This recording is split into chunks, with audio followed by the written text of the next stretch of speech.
প্রতি বছর বর্ষা এলেই জলের তলায় চলে যায় বাঁকুড়ার মানকানালি ব্রিজ, যার ফলে বাঁকুড়া শহরের সঙ্গে যোগাযোগ বিচ্ছিন্ন হয়ে যায় একাধিক গ্রামের।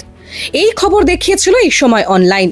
খবর প্রকাশ হতেই শুক্রবার ব্রিজ পরিদর্শনে যান সাংসদ অরূপ চক্রবর্তী সহ প্রশাসনের আধিকারিকরা। বর্ষা এলেই চরম সমস্যায় পড়েন গন্ধেশ্বরী নদীর দুপারের 20 থেকে 25টি গ্রাম, কারণ বর্ষার জলে ডুবে যায় মানকানালি ব্রিজ। তার ফলে অন্তত 20 কিলোমিটার ঘুরে তাদের পৌঁছতে হয় বাঁকুড়া শহরে। মুখ্যমন্ত্রী মমতা বন্দ্যোপাধ্যায়ের নির্দেশে এবার সেই পরিস্থিতি খতিয়ে দেখতে ওই সেতু পরিদর্শন করেন বাঁকুড়ার সাংসদ অরূপ চক্রবর্তী। সঙ্গে ছিলেন পুর ও নগর উন্নয়ন দপ্তরের মুখ্য সচিব গোলাম আলী আনসারি, বিডিও, অতিরিক্ত জেলা শাসক ও বাঁকুড়া শহরের মহকুমা শাসক। সাংসদ জানান, বাঁকুড়া অমরকানন রাস্তা তৈরিতে বরাদ্দ করা হয়েছে 25 কোটি টাকা। সেই রাস্তার ওপরেই মানকানালি ব্রিজ। রাস্তা সারানোর পাশাপাশি শীঘ্রই ব্রিজও মেরামতি হবে।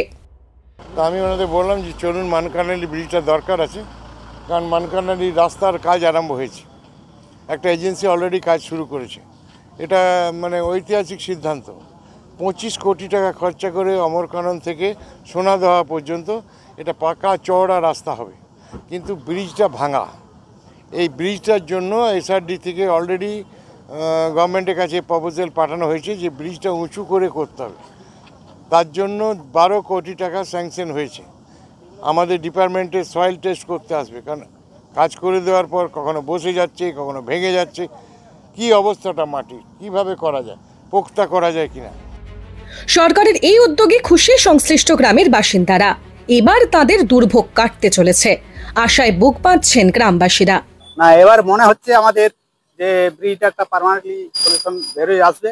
আমাদের 20-30টা গ্রামে যে মানুষ যাতায়াত করে তার দুর্ভোগ থেকে আমরা এবারে মুক্তি পাবো, এই আশা আমরা কিন্তু রাখছি। সাংসদকে জানানো হলে ওই যে ওরা দেখেও গেল, পরিদর্শন করে গেল। ওরা বললে যে নিজের এরিয়াটা নিজের তত্ত্বাবধানকে কাজটা দেখে করানোর। ওই যে 30 কিলোমিটার ঘুরে যেতে হবে। মানকানে লোক যখন যাবে যারা জিএবি পুরন্দরপুর হয়ে ওই কমলা ডাং ওই দিকে হয়ে যেতে হয়। সেটা আর হবে না। খুশি আছে, দারুণ খুশি। ডাউনলোড করুন এই সময় অ্যাপ, iOS ও অ্যান্ড্রয়েডের জন্য।